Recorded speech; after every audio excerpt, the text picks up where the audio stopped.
Brethren, we are just singing while waiting for the cue of the sixth inspiration to start, so that you will enjoy your beginning recital. The group before you is the International Scholar of our college there. Yan po, the Little Adventist Medical Center and Colleges. They are students taking up nursing, latex, physical therapy, and accounting. And so, we have prepared a sixth inspiration, but I'm waiting for the cue. So while waiting for the cue, we still sing. Wait a minute. One more. Although we've been singing in the space.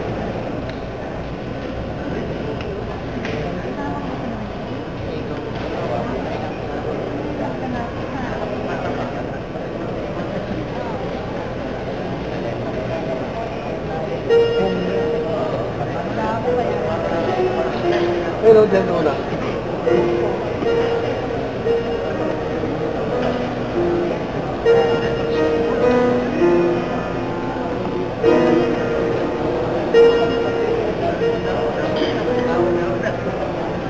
Meron. Uy!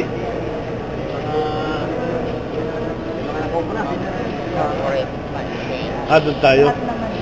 Ayo, pare. Doon tayo.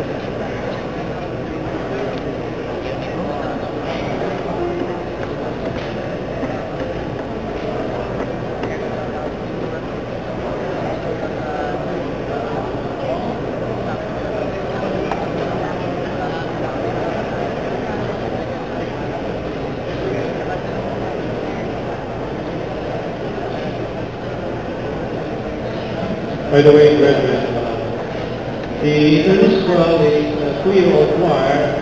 They just released their album, not photo album, but the picture album, their choral album, just last September. If you're interested, just approach me, pwede naman utang. The second coming na. I would like every church to have that music. And I pray that all of our churches will also produce the recording. And I even pray that all of ours will have an association in the future, that we can work together so that we can reach the music in our respective churches. Kung wala pa ito sa agenda, kasi we have 1,500 churches, nakatulong tayo sa lahat. So we here at the Little Adventist Medical Center and College are not willing to help you. So habang wala pa, we will sing another. Pero lumipat kami. Lilipat nyo na? Oo, pag-atong sa inyo. Lumipat. Tabi-tabi daw sa kanan. Opo kami. Mga ligo, ay kata-kata.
Hello.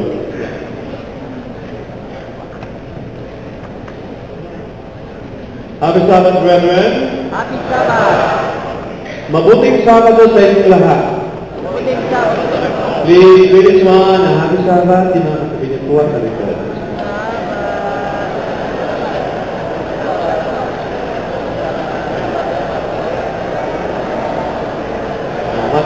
It's always good to start the Sabbath day with a smile. Thank you very much. Tonight's inspiration will be led by the students from our Manila Medical Center College with Ms. Charmaine Cordero conducting us, and Ms. Ernel Parana on the piano, the interludes serving as backup, and the last sisters playing the instrument. Kung sana dito sila para makita niya. Magkakapatid yan, lahat sila mahuhusay with. So tonight, let's start our inspiration by singing a song of welcome, welcoming the day of rest and welcoming the one who gives the rest, Jesus Christ. Welcome, welcome the day of rest. Two stanzas lang po. So ang alam ko, nakaproject na yan. Okay, two stanzas only, the first two stanzas.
Continue with our mission, our march to Zion. Brethren, let's sing Marching to Zion. The first three stanzas only.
we can only be energized to sustain our walk to Zion because of God's grace, amazing grace. Let us sing Amazing Grace, the first two stanzas.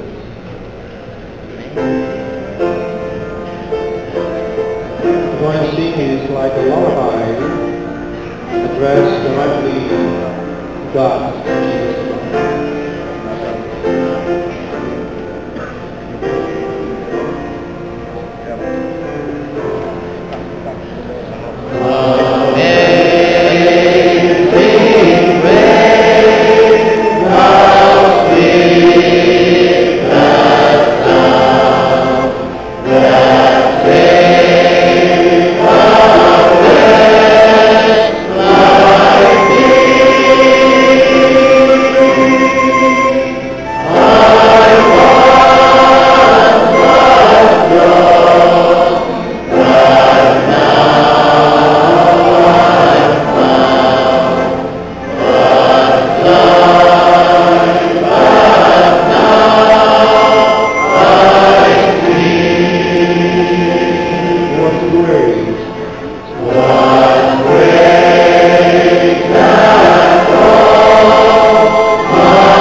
Thank you, brethren.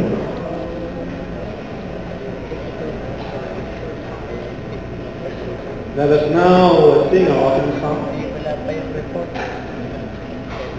Proclaim His grace. That's all right, brethren. We're going to sing it in English and in Tagalog.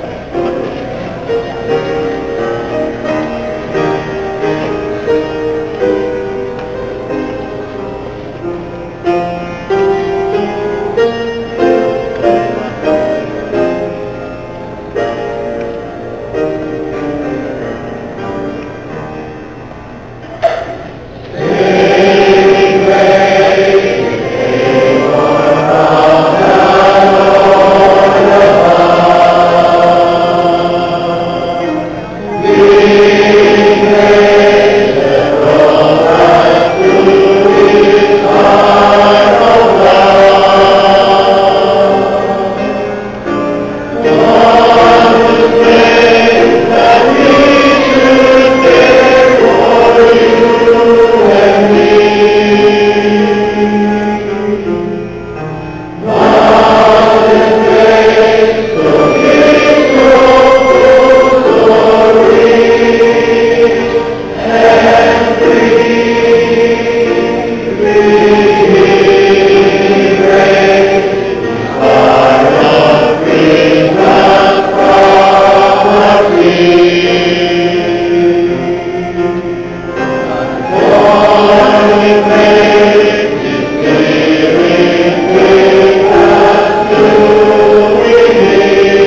kami po ginayaan ng lahat na tayo po ay malikluhod para sa isang panalangin.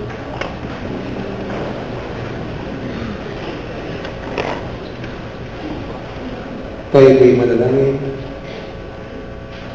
Mahabagin, dakila at pagpala naming Diyos na ang tahanan ay nasa mga langit.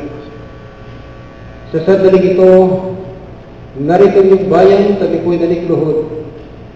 Bilang pasalamat sa lahat ng inyong pong pamatnubay, pagpapala at biyaya na ating pong natanggap sa buong panahon na kayo po'y nanatili sa dating ito. Panginoon, maraming salamat sa pribilehiyo na itong pinagkaloob sa inyong bayan. Tunay na kami nagagalak sapagkat sa kabila ng ating pong mga gawain na ginagawa sa dating ito, nakita namin ang tunay na pamatnubay ng banal na Espiritu. Kaya dahilan dito, bagamat meron ilang mga ideya, marahil aming kaisipan, na aming pinahayag. Subalit nakita namin ng Diyos na tunay na ikaw yung bayan at pinili na iyong kinabayan upang paguluban ng isang misyon. Wala kaming magawa kundi magkaisa para sa isang layunin ito. Dakilang Diyos pagkatapos ng lahat ng bagay. Salamat po sa sabat na inyo pong ipinagkaloob sa bawat isa sa amin. Ang aming isipan ay nagpapahinga sa daling ito. Subalit bukas ang aming puso at isipan upang tanggapin namin ang mensahe na iyong ipagkaloob sa iyong lingkod na walang iba kundi si Pastor Frank Gayuban. Panginoon, amin po ang kahilingang patuloy. Ang patuloy na pananagalan ng kapayapaan, ang pag-ibig, ang siyang maghari sa ating kalagitnaan upang libusan naming makamit ang tunay na biyayang pagpapala sa ilalim na iyong dakilang gaban. Patawarin kami, Ama, sa lahat ng pagkasala at pagkukulang, sapagkat ang lahat nito'y aming inihiling, alang-alang na lahat, sa banal na pangalan ng aming Panginoon Kristo. Amen.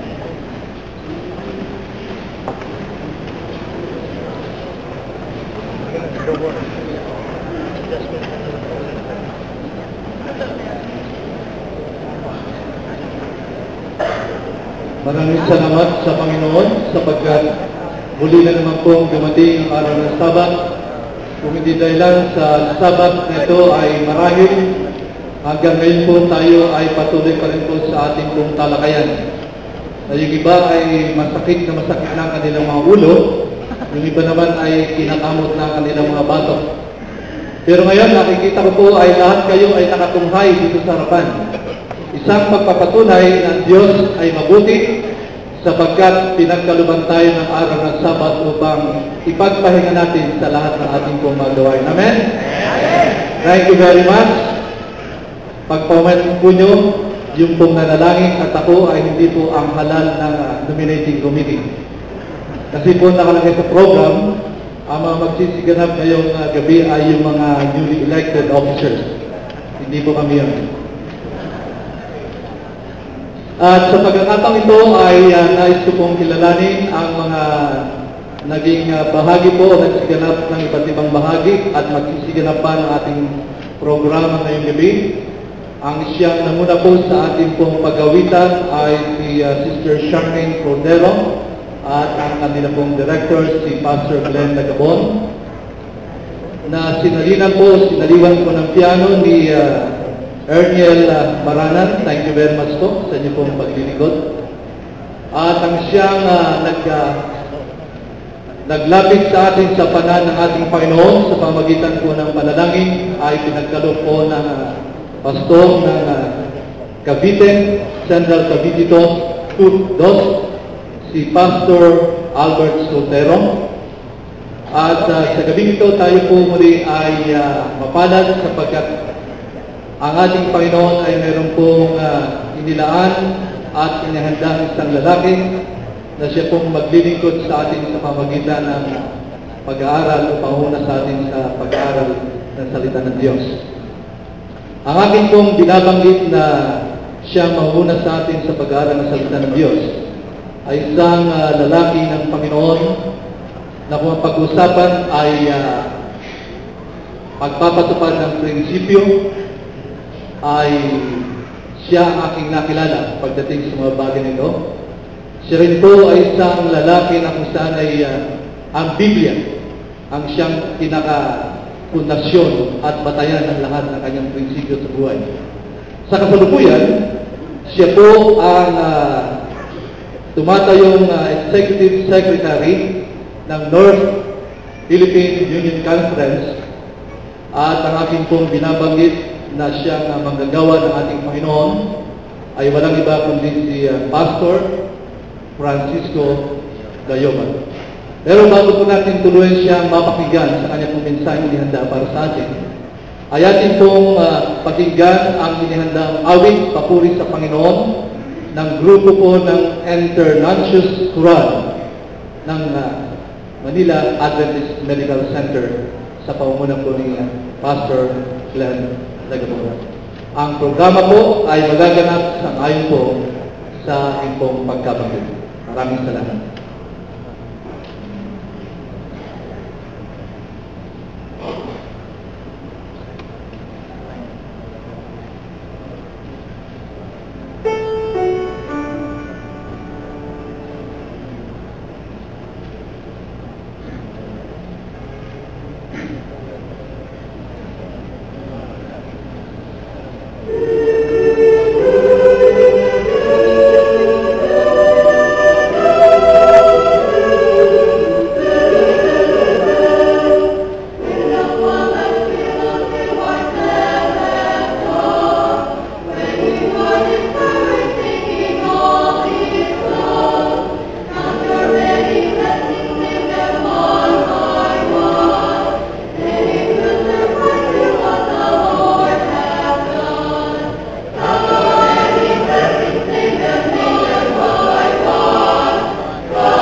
Magandang gabi po sa inyo lahat, mga minamahal na mga kapatid. Isang malaking karangalan po sa inyong abang lingkod na nanyayahan na magdala po ng salita ng Diyos ngayong gabi. Ako po ay nag-worry lang sa inyo. Kasi ang sabi ni Pastor Cahobe, kayo ay, ano bang tawag dyan, mataman, concentrated na, with concentration tumitingin dito sa unahan. Kaya lang nag-worry ako kasi baka ang iba sa inyo ay maduduling. Kasi samantalang nakatingin sa harap, madalas tumitingin sa mga pintuan na baka pumasok ng nominating committee. Baka kayo ay mahilo, mga kapatid. Huwag kayo mag-alala. Sila ay hindi papasok hanggang hindi sa katapusan ng meeting na ito kasi sabi nila mahaba pa ang kanilang gagawin, mga kapatid. Ngayong gabi po ay decided rather na sa halip po na magkaroon ng exposition ng isang passage ng Scripture, gusto ko pong magbigay sa inyo ng pabalita na mula sa aming puso, mga minamahal na mga kapatid. Sapagkat itong session na ito, yan sa inyo yung naging bahagi ng session na ito. Tatlong ka ng kamay. Yung mga delegates natin, regular and at large. Maganda pala yung nadidelay ng announcement ng nomination committee. Walang umuwi. Palagay ko, pag nag-roll call tayo na yung quorum pa rin eh. Maganda ito. Maganda ito. Mga kapatid, isa sa mga natutunan ko, mga kapatid, sa session na ito ay yung madamdamin, tama ba? Yung madamdamin na panawagan, yung emotional and heartfelt na panawagan ng panahon na ng pagbabago. Amen? Madalas ko yung narinig sa session na ito. Panahon na, ipanalangin natin na magsimula na ang pagbabago. Palagay ko, hindi kataka-taka ito na sapagkat yun ang call na madalas po nating narinig sa session na ito. Revival, Reformation, and beyond. Pero tuwa ako na kahapon ba yun o kanina lang? Mga kapatid, dito na ako sa aking oras. Dito na. Yung may nagsalita si Sister Tess ba yun? Yung sabi niya, it's time to end politicking. Tapos ang kanyang punchline ay, end it now! Maganda yung kanyang sama si Sister Tess. Ayun, yung tama ba yung Sister Tess? Baka ma-quote ko kayo ng ma-misquote ko kayo mahirap na. Saka yung brother natin, thank you so much, brother. Ako, mga kapatid, natutuwa na sa ating iglesia. Ay, ganun na po. Dumating na tayo sa aking panalangin na kung sa atomic bomb ano pa tawag nila doon sa point na sasabog na? Hindi climax eh. Detonated. May point sila doon na pag dumating sa point na yun, ang sunod doon nag-build up. At pag ang sunod doon sasabog na. Mga kapatid, it's the time. And I'm so happy, mga kapatid, na itong panawagan na ito ay nanggaling mismo sa ating mga kapatiran. Revival, Reformation. Ito rin po ang panawagan ng leadership ng World Church. Revival, Reformation. Revival, sabi ng ating dictionary, to live again, yung viva, no? Life. Revival, to have life again, to receive again a life which has almost expired. Halos naghihingal na, to rekindle the flame, kasi medyo na-extinguish na yung apoy. It's time to have new life, new fire, mga kapatid. Reformation, to improve, to return to the rightful course, to correct. Si Ellen G. White mismo, mga kapatid, mayroon siyang definition. Ang sabi niya, ito ay galing sa Review and Herald, February 25, 1902, ang sabi po niya, revival signifies a renewal of spiritual life. Renewal of spiritual life. A quickening. Ito'y Old English. Yung quickening, yung to quicken, lumakas ulit. Panibagong sigla. A quickening of the powers of the mind and the heart. A resurrection from spiritual death. And she has been calling for revival for a long time. Ang sabi niya naman, Ang Reformation naman is more on the organizational level. Reformation signifies a reorganization. Tama ba yun? Is it time for us to reorganize how we do things in the church?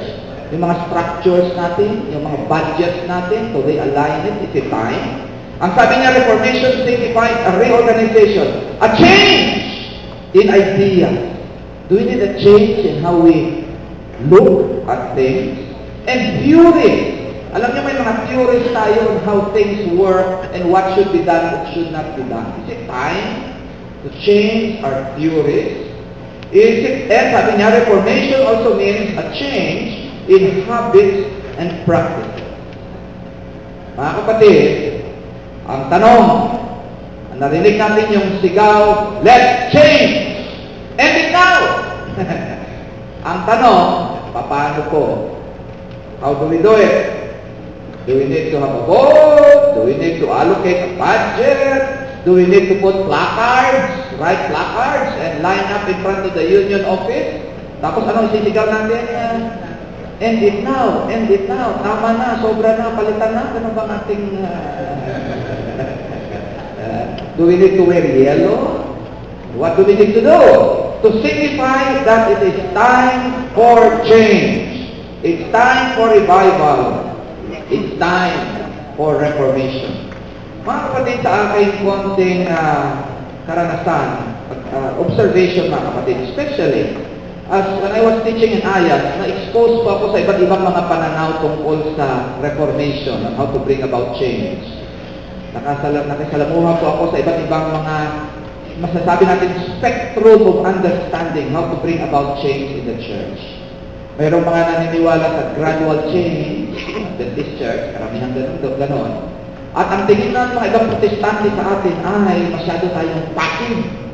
Kasi ang paniniwala nila, you want to bring about change, you must agitate.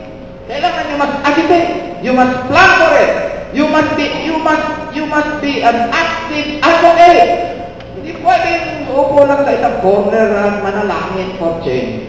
Ang paniwala nila, it's time na pumunta sa Congress, magsalita, mag-rally. We have many brothers and sisters na mga Protestant na gano'n ang kanilang pananaw. You can only bring about change if, first of all, you change the structure. Kaya ang isip nila mga kapatid ay magbabago. Kung susundin natin itong pananaw na ito mga kapatid, ganito ang implication nito sa Adventist Church. Gusto natin ng pagbabago, palitan ang union, palitan ang divisyon. Di ba ganun ang sigaw? Alisin yung mga ganito. Ganun po yung kanilang pananaw tungkol sa pagbabago, sa revival, sa reformation mga kapatid. Kasi ang kanilang premise ay, it is the organizations and the people who sit in the leadership that are evil. Change the organization, change the leaders, and evil will go away. Ang ganda ng formula, no? Napaka-simple. Palitan na, sobra na. Ano bang word? Tama na. Sobra na. Palitan na. So, sa mga eleksyon, sa mga session, sa Congress, you can see them. Ganon yung kanilang theory, mga kapatid, sa change. You know, I have been thinking, mga kapatid, and I'm still speaking from the heart, should we have that kind of approach tungkol sa revival and reformation? Pastor Orbe, if that is our approach, I suggest to include in your budget for advocacy. Lagyan sa newspaper, magsalita ang iglesia sa bawat issue, placard, budget, ano pa. Iba't ibang mga paraan basta ma-agitate at saka we should come to the forefront and bring the question and the issues to people. Is that how we bring about change? I want to tell you, brothers and sisters, that when I read my Bible, especially how Jesus brought about change in this world, mga kapatid, that was not the approach of our Lord Jesus Christ. I am afraid sometimes people who want to bring about change have good purposes. They want to see righteousness in the church, but their ways of bringing about righteousness is not righteous at all. They cry for holiness. But the way of bringing about holiness is not holy at all. They cry for transparency. Pero yung method nila na to bring about transparency is as transparent as the muddy waters of Manila Bay. You know, for Christians, mga kapatid, and especially if we look at the approach of the Lord Jesus Christ, our means is as important as the ends. Amen? If we seek holiness, we must work with holiness. If we seek righteousness, by God's grace, we must be righteous in all that we do. If we look for love, we must walk in the path of love, mga kapatid. Because that was the example of the Lord Jesus Christ. Jesus, if you look at the New Testament, Jesus did not bring about change by changing structures. You do not read in the Bible of Jesus agitating for a change of government or structures. What did Jesus do? Sa kanyang tatlong taon at kalahati pong pananatili sa lupang ito, ang approach, mga kapatid, ng ating Panginoong Jesucristo, na yung kanyang pangalan nito ang ating dinadala bilang mga Kristiyano, ang kanyang paraan po ay nakapagtaka. 3.5 years of working here on earth, Jesus spent almost all of his short ministry by changing 12 people. Changing the 12. He spent time with them. He led them into personal change. Hindi niya masyadong tinuruan how to chair a committee, how to do this, how to balance the budget. Importante na yun. They will learn that later, how to organize the church. But the focus of the Lord Jesus Christ in his time, during the time with his disciples, is this. The doing will come later. Be a better person first. Doing, the being comes first. Yung ating karakter, yung ating pagkatao, yung ating ugali, dapat mauna yan bago sa mga organizational issues, mga kapatid. Amen? Amen. I attended a session na medyo nalungkot ako. Kasi pagkatapos ng session, Biyernes ng tanghali, nag-uwian na mga kapatid. Ang naisip ko, nung umuwi yung mga kapatid, ano yung naalaala nila sa session na ito? Naalaala nila yung disagreement, yung mga out of order, naalaala nila yung mga attempts to make sure that the regulations and some issues about this or that, counting quorum. Ang tanong ko ay, ano kaya ang dinala ng mga kapatid na umuwi mga delegado? Was it about organizational issues? Or was it about the grace and the life-changing, transforming power of the Lord Jesus Christ? Alam niyo mga kapatid, kung minsan kung nakukonfuse tayo what the church is all about, I want you to go home mga kapatid, remembering the approach of the Lord Jesus Christ. He put emphasis on personal change first. For 3.5 years, he taught them how to love one another. He taught them how to serve. Then he went back to heaven and he said, when I leave, the Holy Spirit will teach you some more. And later on, the Holy Spirit taught the church and the apostles how to behave as a church. Mga kapatid, the question is, where do we begin the revival and reformation?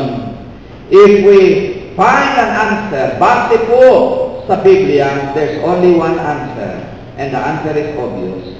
It should start with you. It should start with my life. Revival should begin with our personal lives, with our relationship to the Lord Jesus Christ. And when there is an awakening, pag mayroon na pong panibagong sigla, spiritualidad sa ating buhay, reformation will take place in our churches. Huwag po natin kalimutan yan where reformation begins. And tonight, I want to speak in a special way para sa mga ministro po at sa mga matanda sa iglesia. Sabihin niyo sa akin, Brother Gayoba, bakit sila ang iyong unang ina-address, mga ministro at mga matanda sa iglesia? Dahil po sa banal na kasulatan maliwanag, itong tanging lupon ng mga tao ito, sila ang pinatungan ng kamay, silang inordinahan. Fellow pastors, fellow elders of the church, our ordination has set us apart for a spiritual leadership. Pwede bang i-request lahat ng mga na-ordin na mga ministro at yung mga matanda sa iglesia na tumayo, yung mga narito po, yung mga delegado na matanda sa iglesia, pwede nyo bang tumayo? Pareho po tayong mga elders ng iglesia, mga minamahal ng mga kapatid. Kaming mga pastor, palipat-lipat. We are the traveling elders. Kayo po yung mga local elders, permanent elders of the local church. Maraming salamat po. Sa atin po magsisimula ang revival at saka reformation. Gusto ko rin po i-address ngayong gabi ang ating mga kasama na naglilingkod sa ating pangasiwaan. Ang tawag po natin, narinig nyo yung credential and licenses na nag-report, ang tawag po sa kanila ay mga missionaries. Pwede po bang tumayo yung ating mga credential and licensed missionaries? Yung mga staff natin, yung mga naglilingkod sa ating opisina, pwede po bang tumayo? Narito po ba sila? Yung ating mga missionaries, mga kapatid, yun po ang inyong credential. Hindi lang kayo accountant, missionary kayo. Hindi lang kayo treasurer, missionary lang kayo. Missionary rin kayo, hindi lang kayo secretary. Missionary kayo ng iglesia, mga kapatid. Maraming salamat po. Gusto ko rin magsalita ngayong gabi sa ating mga ministro. Well, actually, ang tamang term, they are in the teaching ministry. Pwede po bang tumayo yung ating mga teaching ministers? Yung mga naglilingkod sa iglesia bilang mga guro, ating mga nagministeryo sa pagtuturo, pwede po bang tumayo po? Maraming salamat po. Narito rin sila. Thank you so much. At hindi po natin kalimutan, maraming salamat po. Huwag natin kalimutan yung ating mga evangelist, literature evangelist. Narito po ba yung ating mga LEs, mga kapatid? Tinalagang ng iglesia bilang mga evangelista sa pamamagitan ng mga literature po na ating ginagawa. Maraming salamat po. Ngayong gabi po, gusto kong magsalita heart to heart sa mga ministro, mga elders, mga missionaries natin sa opisina, ang ating mga ministry of teaching na mga personnel at ang ating pong literature evangelist. Mga kapatid, gusto kong sabihin muli, revival should begin in our lives. We are a special group of people. Amen? We are a special group of people, lalo na yung mga ministro at ang mga matanda sa iglesia. Sapagkat nangangailangan po, palagi nangangailangan ang tinatawag natin na revival. Sapagkat mga kapatid, mayroong inherent, yung built-in na panganib sa ating paglilingkod, mga kapatid. Lalo na po yung ating mga sinisweldohan sa atin. May panganib po. Kasi po, dahil sinisweldohan tayo, baka mapagsamalan natin yung 40 hours a week natin na paglilingkod, eksakto, sumusobra pa nga, 60 hours pa. Siguro kami mga directors, we work maybe 80 hours, 120 hours a week. Sa overtime, lalo pag may mga sessions. Mga kapatid, there's a danger for us that we will confuse our business in the organizational work as spirituality. Yan ang danger po. Busy naman ako sa Panginoon. Mataas ng rango ko, spiritual na ako. Ganun po ba? We have to be very careful. Kasi nakakaano po ito. Kung hindi tayo maingat, mga kapatid, madali tayong maligaw. At ang nakakatakot pa nito, mga kapatid, yung work-related issues ay maaaring, ano man tawag doon, parang anesthesia sa ating spiritual life. Na akala natin dahil yun ang nararanasan natin, okay na tayo. Nabanggit ko na po yung business. Ang isang danger po sa atin, mga ministro, mga leader, lalo na yung, bakit hindi ko naman sabihin lalo na kasi ang mga district pastor, bida rin yan sa kanilang bida rin yan sa kanilang mga distrito yung mga district pastor. Ano po? For several years, I was teaching in Ayas. Isa po sa problem namin sa Ayas ay ganito. Yung bagong dating na mga estudyante, mga bida yan sa kanilang distrito. District pastor yan. Opo? Pag may fellowship, ang pastor at ang kanyang family, na-realize ko yun, may special table kasama sa bisita. Pag uwi ay may pabaon pa mga kapatid, maraming salamat sa inyong pagmamahal. Pero makinig kayo mabuti, baka tumigil yung saging, binibigay ng saging. Maliwanag ko yung spiritual issue mga kapatid. Pinapasalamatan namin yun. Pero itong na-realize ko mga kapatid, aming mga pastor, napapansin ko ito sa Ayas. Yung lalong mataas ang ranggo, pag nasanay na, pag pumasok sila, inaasikaso sila palagi, may nag-good morning, may nagbibigay ng parangal. Kagaya sa amin, maraming salamat. Pag pumasok, may garland, pinapakilala, in-introduce. Kasi hindi sila napapansin. Alam niyo mga kapatid, tinatanong ko yun sa sarili ko. Ako'y nagpapasalamat sa parangal na binibigay ng mga iglesia. Pero mga kapatid, nag-iingat ako sa aking sarili. Baka masanay ako sa parangal, palagi akong center of attraction. Na pag hindi na ako nabigyan nun, kamusta kaya ang aking spiritualidad? Alam niyo po, delikado yan. Delikado yan sa atin. Danger yan ng leadership, mga kapatid. Nakakatuwa yung pero nagpapasalamat. Pero let me tell you one thing, mga kapatid. Especially after I studied the spirit of prophecy. Sa ating iglesia kuminsan, napakahilig natin magbola. Ay, galing. Hindi pa lang bola. Napakahilig natin mag-appreciate. Yan ang tawag term. Napakahilig natin mag-appreciate. O minsan yung sabi sa akin, ito, kamuntik na ito naging presidente sa ganito. Mapakilalang gano'n. Ano ang danger na isip ko? Pag nasanay ako na yung aming identity, nakakonect doon. Alam niyo mga kapatid, pag nasanay tayo sa pambobola, yung mga ganong klaseng sobrang appreciation, baka yung ating spiritualidad maapektuhan. Kasi hindi na tayo makadiscern. Pag hindi tayo na bola-bola, bad ang ating temper, galit tayo sa mga hindi kumikilala sa atin, bagamat may katotohanan pa na sinasabi. At yung mga namubola mga namadalas, maski mali yung sinasabi o katotohanan na sa atin. Kasi nasanay na tayo na binobola-bola. I'm sorry to be so frank with you mga kapatid. Ang issue dito ay revival and spirituality and we should be careful. Now, hindi ko naman, wala rin mo na nagpaminsan-minsan. Pero ang point ko mga kapatid, we should be careful. Ito spirit of prophecy ito. We should be careful in flattery. Because flattery can destroy the judgment of spiritual leaders. Spiritual leaders can get so used to flattery and honor that many of their decisions can be, how will you call it, affected by presence or lack of flattery, mga kapatid. Yes, kailangan po natin ng revival, ng spiritualidad.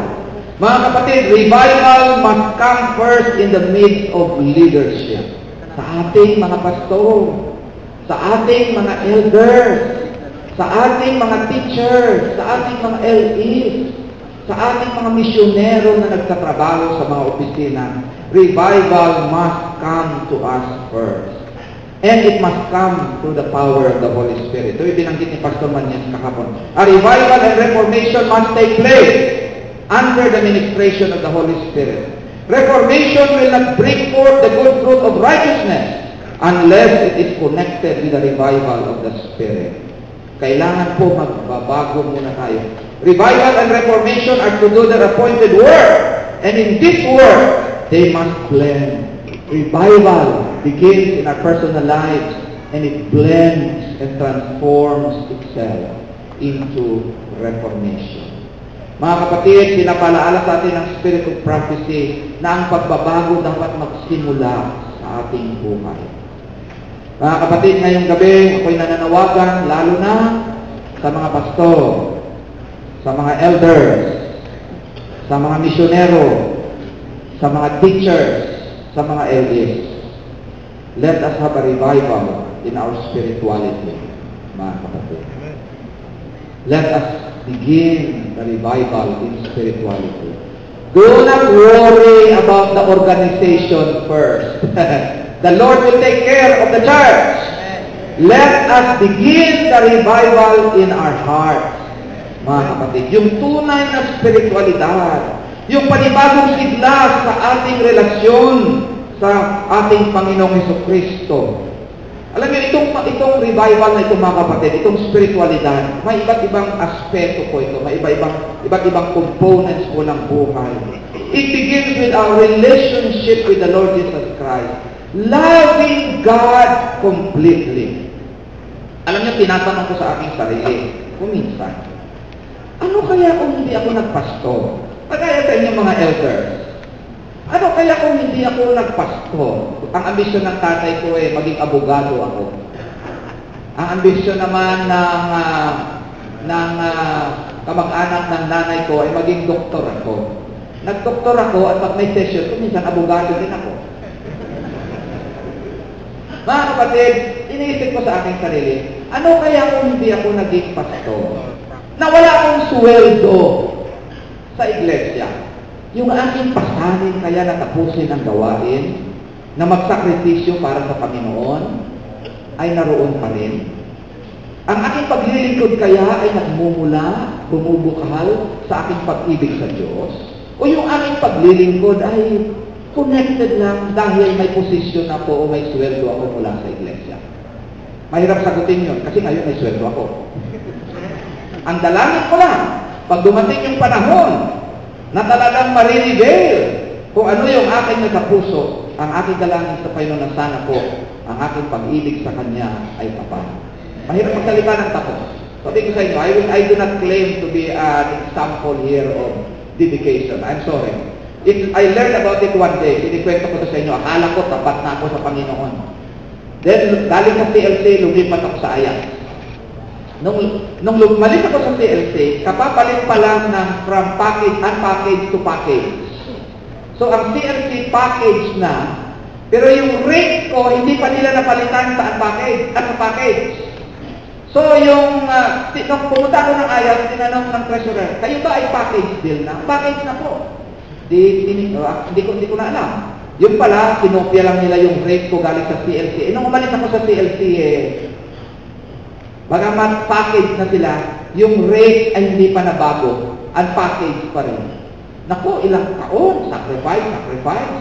Nung nag-aaral kami sa Ateneo, naku, talagang tipid. Nung na-realize ko later, okay lang sa akin na mag-sacrifice. Pero nung lumipat na kami sa main campus, nung tinitingnan ko na yung aking rate, na-realize ko, supposed to be ang rate ko ay instructor. Kasi kinuha ko ng IS instructor, parallel instructor, ang basic. Yung rate ko pala ay kasi tapat lang ng mga mechanic sa aming motor pool. Mga kapatid, nagalit na ako, pinuntahan ko na yung gano'n, nagreklamo na ako, ganyan, marami na akong sinulatan. Para masisira na yung espiritu ko ng paglilingkod. Oo. Tapos, naglumulan na ako sa mga kamag-anak ko, ganitong ginawa sa akin, gano'n. Sinulatan ako ng auntie ko, yung dating residence din dito sa Sanitario. Ang sabi sa akin, no, hindi ba? Sinabi mo nung nag-decide ka na magpastor, maski kinalabang ka ng family mo, ayaw nila na magpastor ka. Hindi ba sabi mo na maski walang sweldo, maglilingkod ka sa Panginoon? Ngayon, by the way, masamang loob ko kasi nung kinumpute ko, mga 100,000 plus din ang difference. Pero sabi, kunting difference lang ng sweldo, parang nasira na ang spirito mo ng paglilingkod. Totoo yun nga kapatid, with a few percentage, nasira ang espiritu ko ng paglilingkod. I didn't realize that I was not materialistic.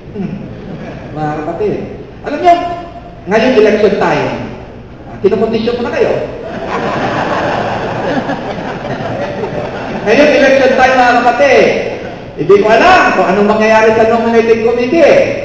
Ang result, they have a list. But sometimes, alam niyo ang nominating committee, pag nakita hindi mapuno ito, lilipat. You know how it is until everything is finished. Na mayroong talagang report na, kasi mahirap pag ano ng tao di ko alam kung sino, mayroong pang pwesto. Election time, maybe by March, ang iba sa inyo ay ililipat to be sure yan, yung mga pastor, ililipat. Yung mga teachers, lilipat. Marami tayong mga complications, mga kapatid. Ang bottom line is, how is our spirituality? Do we serve the Lord because we love God with all our hearts, with all our soul, and with all our being? Hindi na ginagawa ito noon, pero nalala ko ng old days ng Central Luzon Conference. Saan ba kami nagsisesyon noon? Pagkatapos ng sesyon, upo na yung mga workers sa isang corner, naghihintay na, tapos somebody will give the pitch. Then he will start singing. It may not be... Tuloy-tuloy na yan! I'll go where you want me to go, dear Lord. Except Palawan.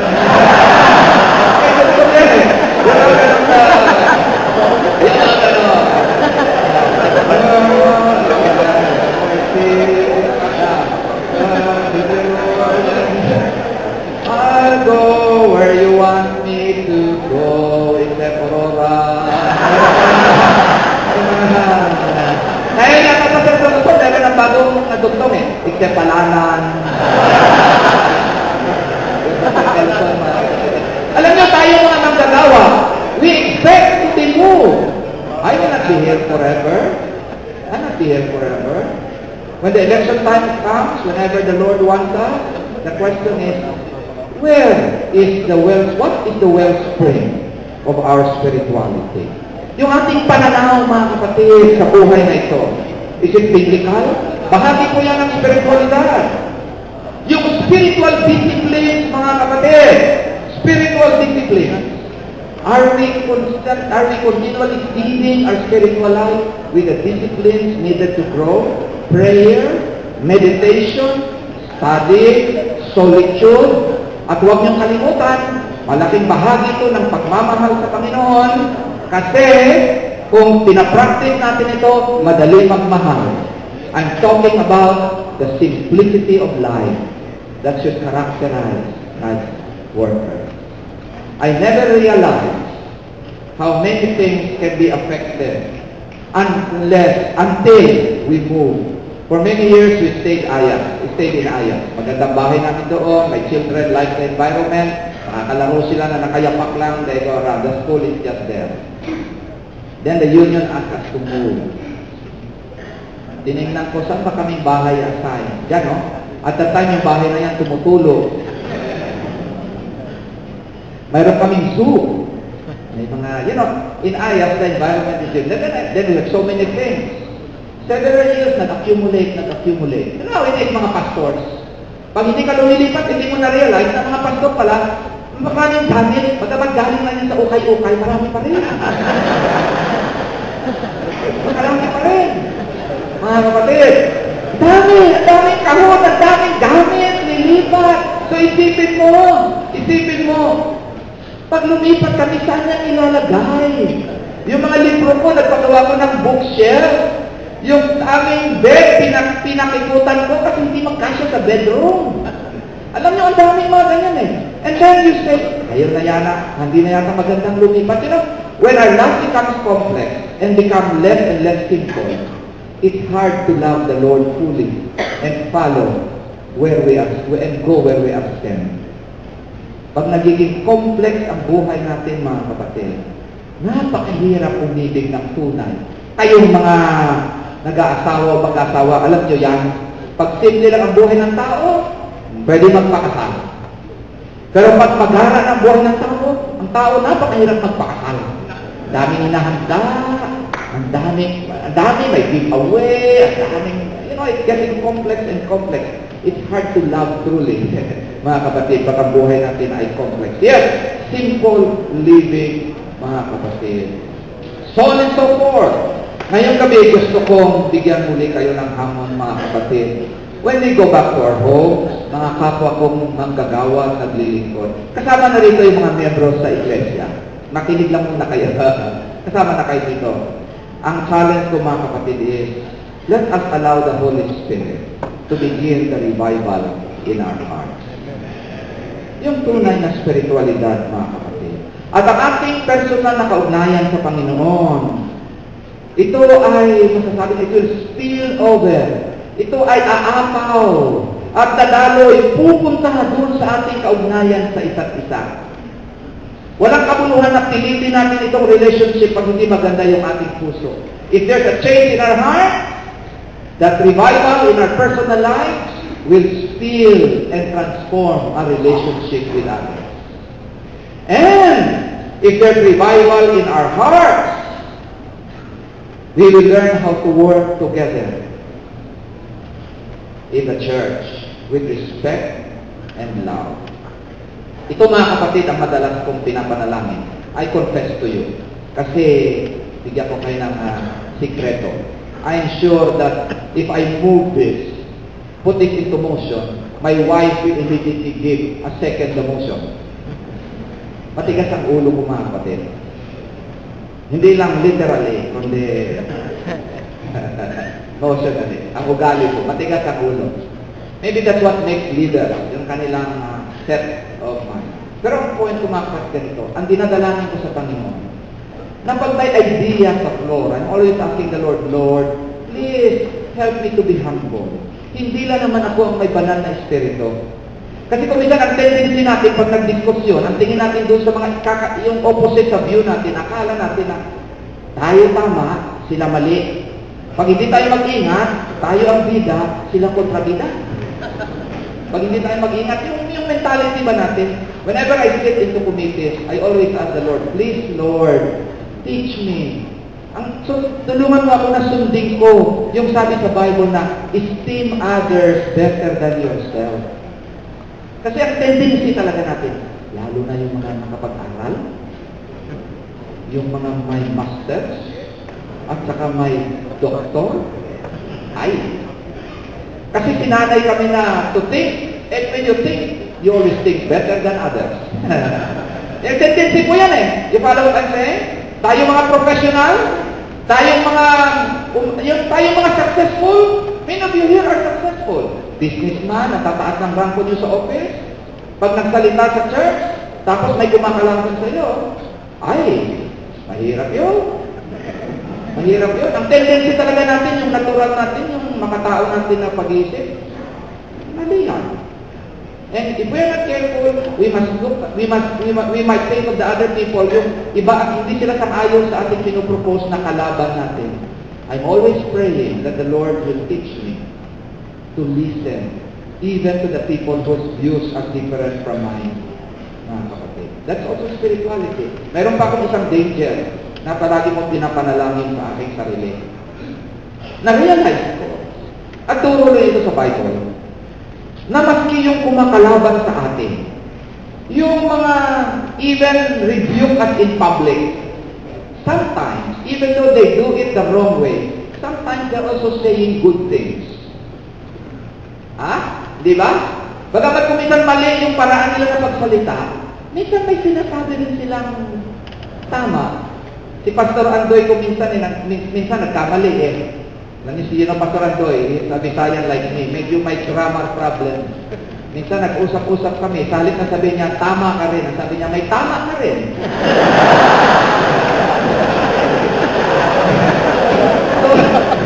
So mga kapatid, yung mga kumakalaban sa atin, may tama rin na, hindi may tama. Tama rin kuminsan. Tama rin mga kapatid. Tama rin. They also have a good point. I'm always praying that God will give me the grace. And I'm challenging you, brothers and sisters, let's be gracious. Even those who oppose us, even those who give an opposite view, who even insult us in public, we must always be gracious and listen to people. Yung ating spiritualidad, mga kapatid. Kasi kailangan natin yan eh. Yung the Holy Spirit will speak in many, many ways, mga kapatid. Yes, kung may revival sa ating mga buhay, sa ating personal life,